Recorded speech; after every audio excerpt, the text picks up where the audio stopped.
Hello everyone. So welcome you all for another session on beams. We are discussing module number 3, a topic known as beams.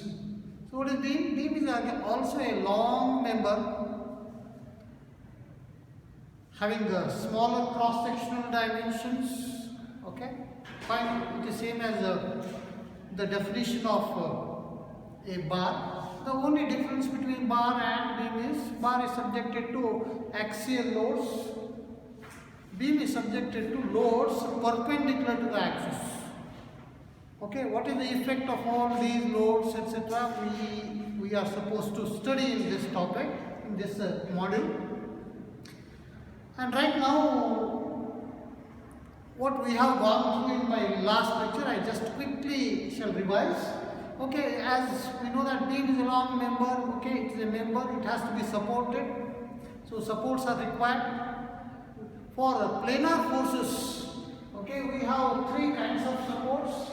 This is called as fixed support, this is a hinged support, this is called as a roller support, either this way or this way. This is the diagrammatic representations of these 3 supports: fixed support, okay, hinged support and roller support. And so these supports are basically restrictions for the motions of a beam. Okay, they don't allow the beam to move under, have any motion. So what fixed support shall do? Fixed support shall not allow the beam to undergo any kind of motion in a plane. So what are the different possible motions in a plane? So if I say a beam, say maybe along the axis, perpendicular to the axis, and rotation.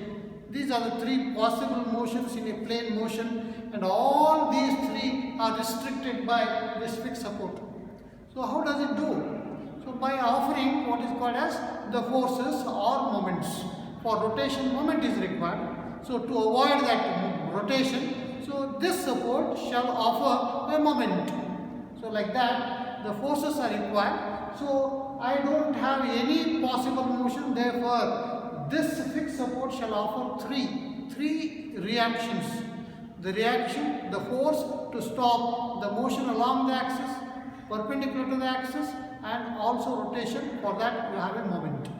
So similarly, hinged support shall not allow the motion along the axis and perpendicular to the axis, but it shall allow what is called as the free movement about the rotation. Free rotation is possible, and therefore there is no restriction on the motion of rotation. Therefore there won't be any moment in the form of reaction. Reaction moment is not going to be there.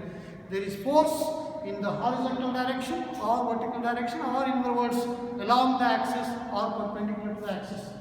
Okay, so this is going to offer 3 reactions, 2 forces and 1 moment, and this is going to offer 2 reactions, 1 horizontal and 1 vertical. And this one, the roller, this shall not allow the movement perpendicular to the axis. So therefore this will offer reaction only one force will be there in the form of reaction. So for a beam, you may have a number of these things. You may have a number of these things depending upon these things.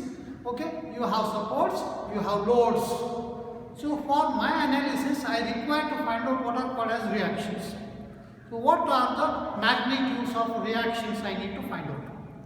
Okay, if it is possible for me to find out all these reactions using only equilibrium conditions, then I call that beam as statically determinate beam. If it is not possible, then I call it as statically indeterminate beam. So in this course, we are going to study only statically determinate beam. And maybe I shall take one example towards the end of today and show you that. So I shall take a statically indeterminate beam and show that it is not possible for us to find out the reactions using only equilibrium conditions, and that is why we call it as statically indeterminate. Statically determinate beams, we have classification of beams for our study. Okay, so we call it as cantilever beam. So a beam which is having one fixed support at one end of the beam, and the other end of the beam there is no support, or in between there are no supports. So only one fixed support for a beam at one end, that shall form what is called as cantilever. Similarly, so what do you mean by simply supported beam? Simply supported beam, you have two supports at the two ends of the beam. And what are the nature of the support? We don't have any fixed support in this. We have either one hinge and one roller, or we can have two roller supports. So two roller supports at the end, or one hinged and one roller support. So that will form what is called as simply supported beam. And then what is called as overhanging beam. Okay, the overhanging, as the name says, the beam is there, the beam portion, the portion of the beam is beyond the supports.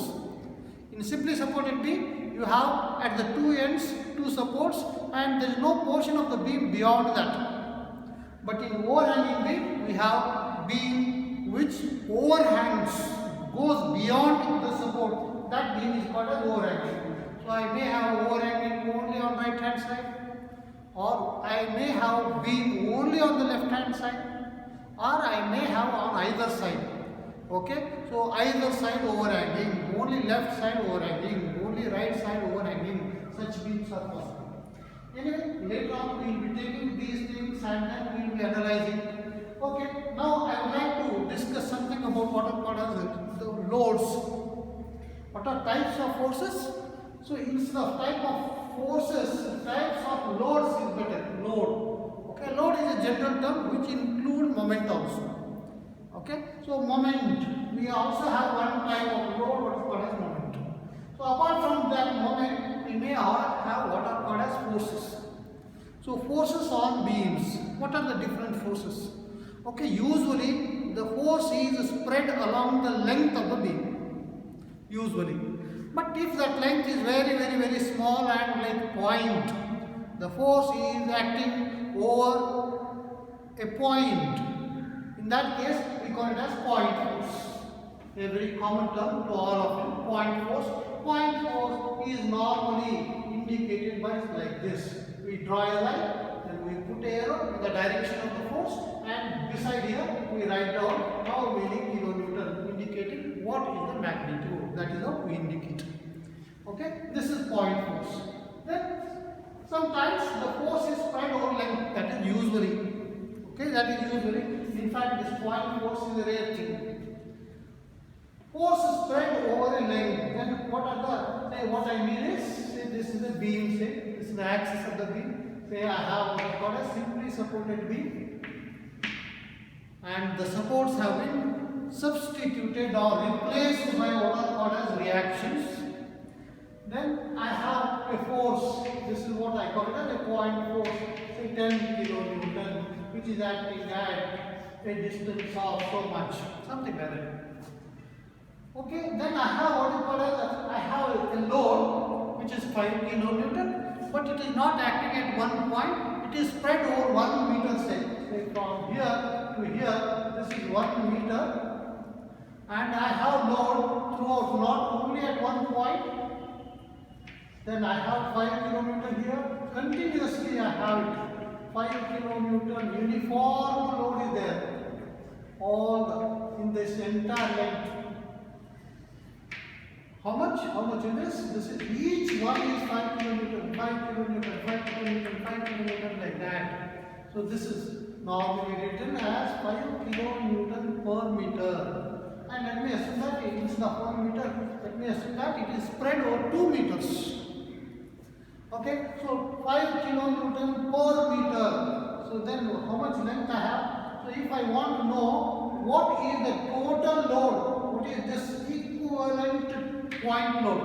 If I want it, then how do you get it? This first of all, this is called as UDL, uniformly, U means uniformly distributed load. How much is this? 5 kilonewton per meter. So what is the total load? For this, if I want to calculate what is the total load, this is equal to 5 kilonewton per meter. this is spread over 2 meters. This is spread over 2 meters, and therefore this is equal to 10 kilonewton. What is this 10 kilonewton? This 10 kilonewton is the equivalent point load. Sometimes we need to calculate it. So where this 10 kilonewton load is to be considered as applied or acting. So this is taken at the midpoint of this portion, and we say that 10 kilonewton. This 5 kilonewton spread over 2 meters is equal to 10 kilonewton, which is acting at the midpoint of this portion. So this is another way of the same thing. So representing, we call this, we write it something like this. The same thing is written as this. What is that? 5 kilonewton per meter. So in general, we use small small w kilonewton per meter. This is how we normally specify. This is what we mean by uniformly distributed load. Okay, then we may have, let me take another one more. What is called as UVL. Uniformly, U means uniformly, V varying, uniformly varying. The load is not constant throughout, it is varying. But how is the variation? The variation is uniform. If I go, say I have right now at one point, say I have 1 kilometer. I go half meter, it becomes say 10 kilometer. Then after another half meter, the same rate it should increase, and that is called as uniformly varying load. Okay, say something like this, another simply supported beam. Okay, say this is the of length say 2 meters. I have a zero load here, but the load is, increase in the load is at a constant rate. This is also called as a triangle load, UPL, triangular load. Okay, so how is it changing?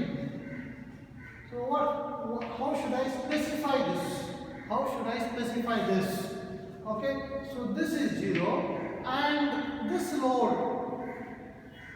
Okay, so this is a 50 kilonewton or 60 kilonewton. This is 0 and the load at this juncture, at this section, at this point, it is equivalent to 60 kilonewton. Only here. Please remember here, this is 60 and similarly here it is going to change. And probably if I take 1 meter, then what may be the load here? Only at this point. How much load it may be? Since it is 60 and it is increasing uniformly, this may be 30 kilonewton halfway. Okay, so then 60, 30, 0 like that. Okay, so at what rate is it changing? So that we have to write. Okay, that is equal to UVL is nothing but, so this is, okay, this is 0, this is 60 and over 2. That means, can I write it as 30 kilonewton per meter? It is increasing at the rate of 30 kilonewton per meter. This is how normally written. 30 kilonewton per meter. Okay, so this is 0. So if this is given, this is not given, say, then what do you do? So how to calculate? What is the equivalent point load? First calculate. Anyway, this is 0 here. Find out how much is this load, the load at this. So 0. So every 1 meter, the load is increasing by 30. Here 0, after 1 meter 30, and after 2 meters it is 60. That means 30 kilonewton per meter into 2 meters. This is 60 kilonewton. I am not writing 60 kilonewton per meter. It is point load at this, which is 60 kilonewton. So what is the total load? Total load is nothing but the area of the triangle. The area of the triangle shall give you what is the total load. So what is the area of the triangle? Half into the base. You can take either this as the base or this as the base. If this is your base, then this is your height. If this is your base, this is your height. Base multiplied by height, that is 2 multiplied by 60. So 2 and 2 cancels. Sorry. So this is equal to 60 kilonewton. Alright? This is 60 kilonewton. The total load. Okay? There's something. Okay. Half into base into height, that is 60. So 60 kilonewton, I think there is a, okay. The load is 60 kilonewton and it is increasing at 30 kilonewton per meter. That means, so now, so where is it acting? So we know that, okay, the total load is acting at the centroid of this triangle. Where is the center of gravity of this triangle?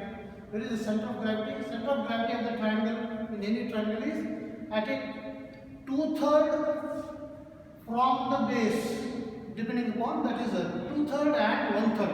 Okay, so this distance is 2/3 meter, 2/3 times 2, and this distance is 1/3 times 2. If I take this as a height, okay, if you have something like this triangle, okay, if this is the base, and if you call this as height, okay, where is the center of gravity? The center of gravity is closer to the base.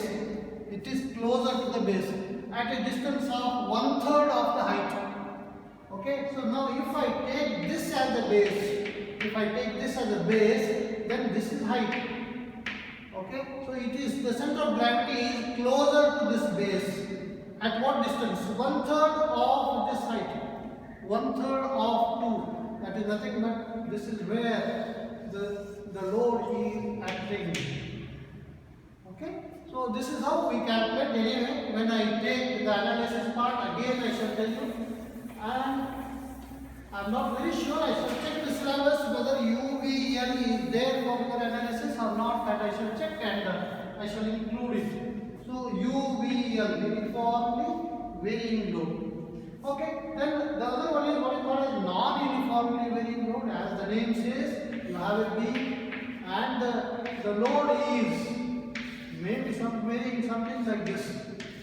Okay, there is nothing like any constant rate of variation of this load, and this load is varying non-uniformly, and this is not going to be there in for our discussion. We are not going to consider this.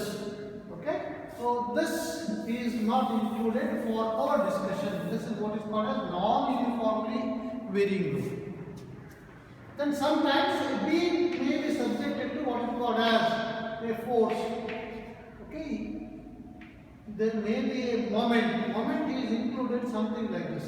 This is M, or in other words, this is 50 kilonewton meter. Okay, so there is nothing like the moment which is straight away there and applied. The moment has to be created using forces. Maybe I take this. So how should I create it?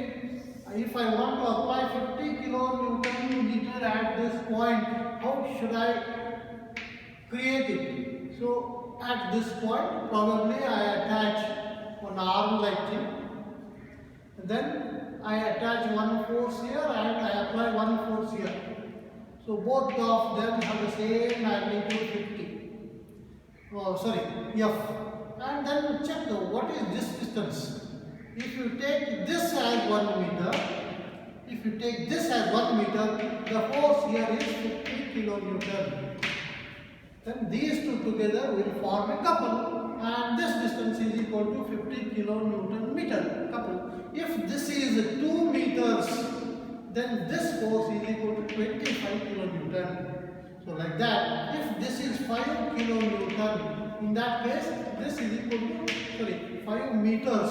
In that case, this is equal to 10 kilonewton.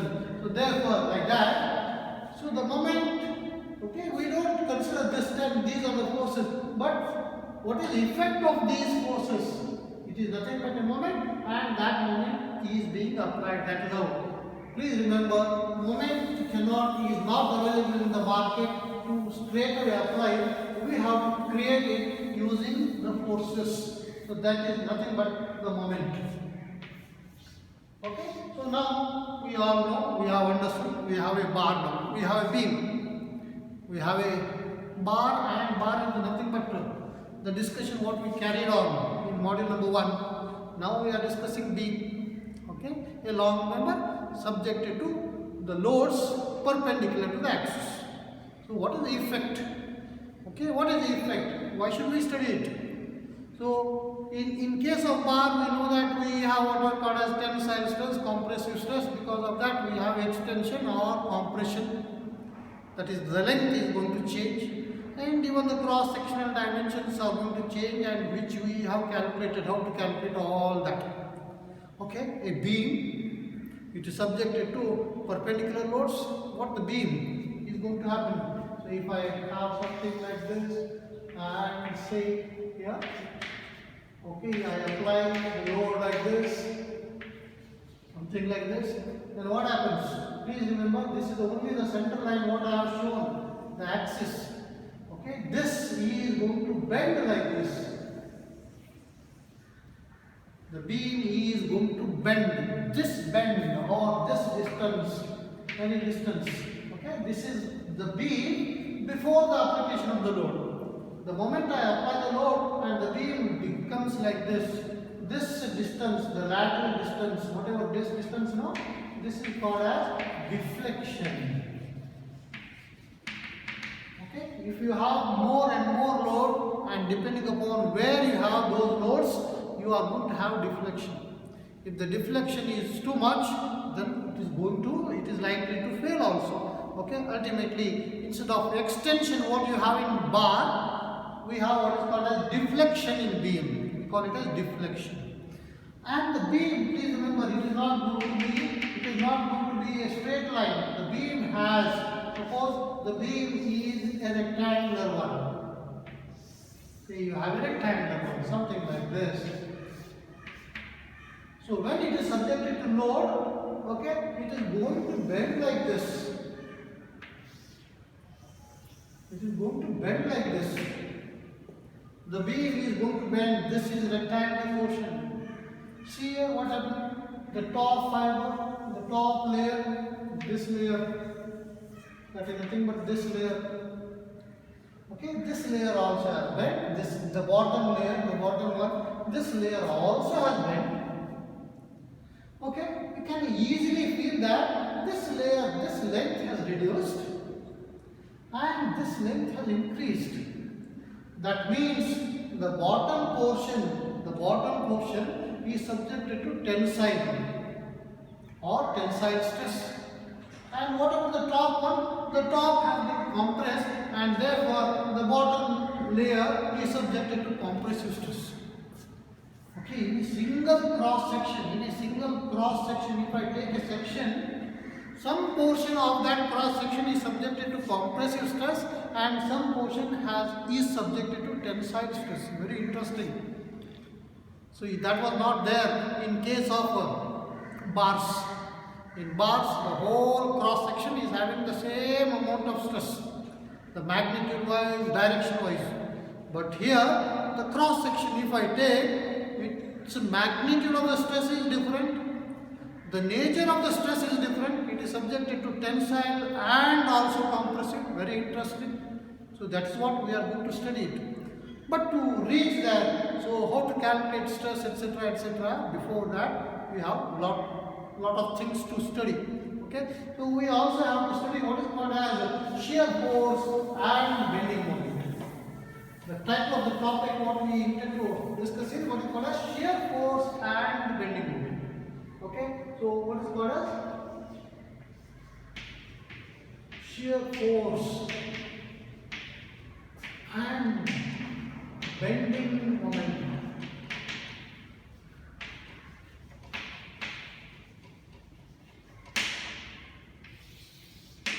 Okay, let me take a very simple example.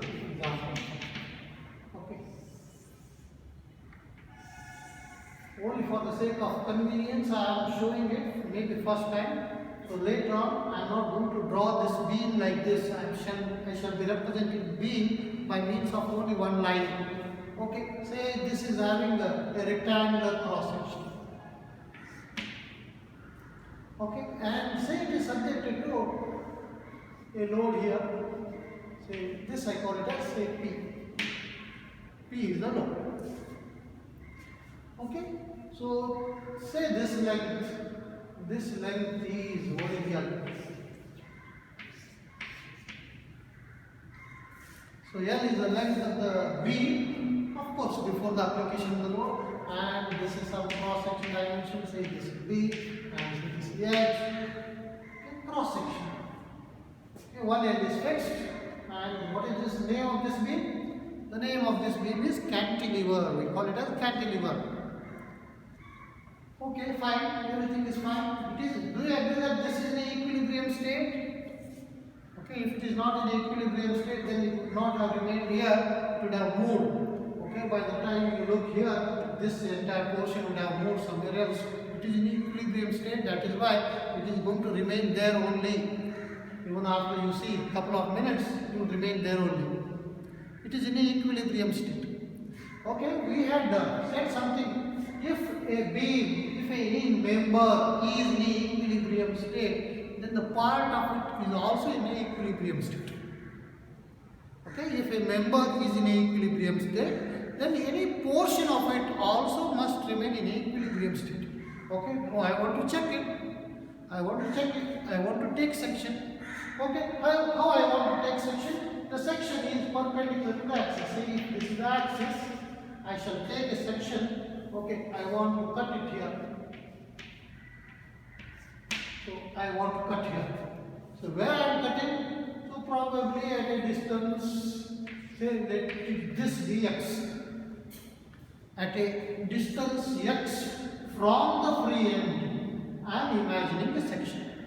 It is only an imagination.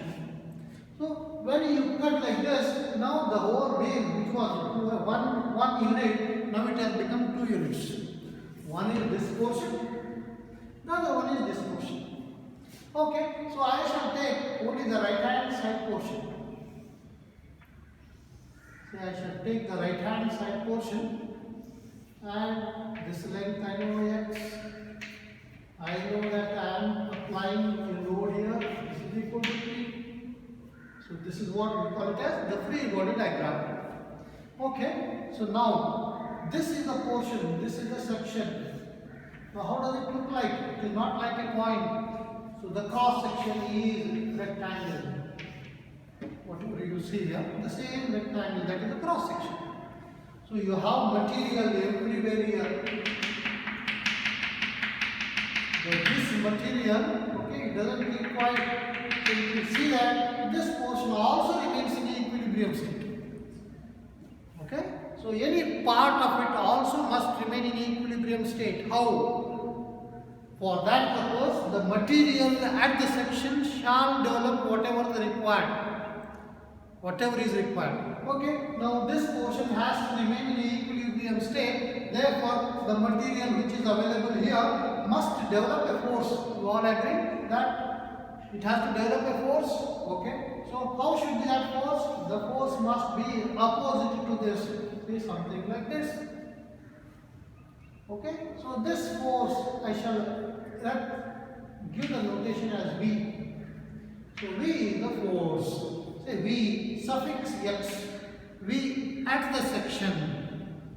Okay? So now if this is the force, you can find out what is the magnitude. I have found out the direction already. Since this force is downwards, this force must be upwards.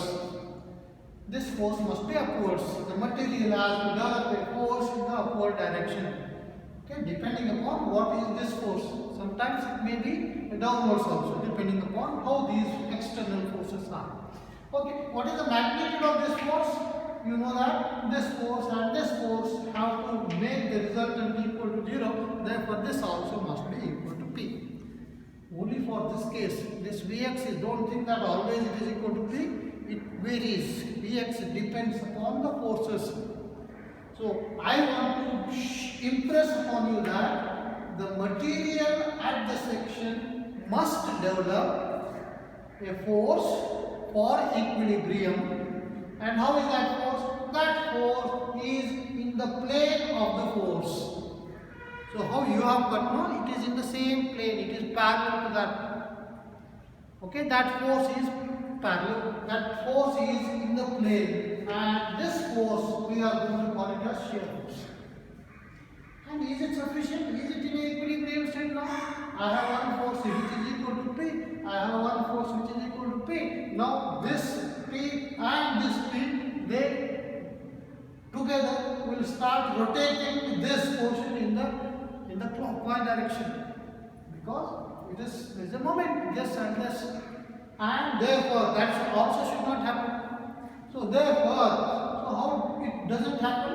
Again, the material which is here, that develops also a moment. That develops a moment also. And what is that moment? That moment I shall denote it by mx. And how much is that? That is equal to P into x. If P is the force and x is the parallel distance, the distance between the two parallel forces, P into x is the moment. So that means, so who does this? This also is done by, generated by the material at the section. This is a moment, you all agree. This moment is called a bending moment. Okay, this is what we are going to discuss in the next few hours. What is, how much is this force, how much is this moment. So if I take section here, if I instead of taking section, if I take section here, like that, that means every section shall develop a different shear force and different bending moment. So how much is that? That I have to represent in the form of a diagram. So how the shear force is varying along the length of the beam, how the bending moment is going to vary, variation of that along the length of the beam, I represent it diagrammatically. And those diagrams are called as shear force diagram and bending moment diagram. Okay, so now what is shear force? What is shear force? Okay, the material at the section of a beam, the material at the section of a beam shall develop a force in the plane or in the section of the beam. For what purpose? To keep the portion of the beam in an equilibrium state. And this force is known as shear force. The material at the section of a beam develops a force in the plane to keep the portion in an equilibrium state, and this force is known as shear force.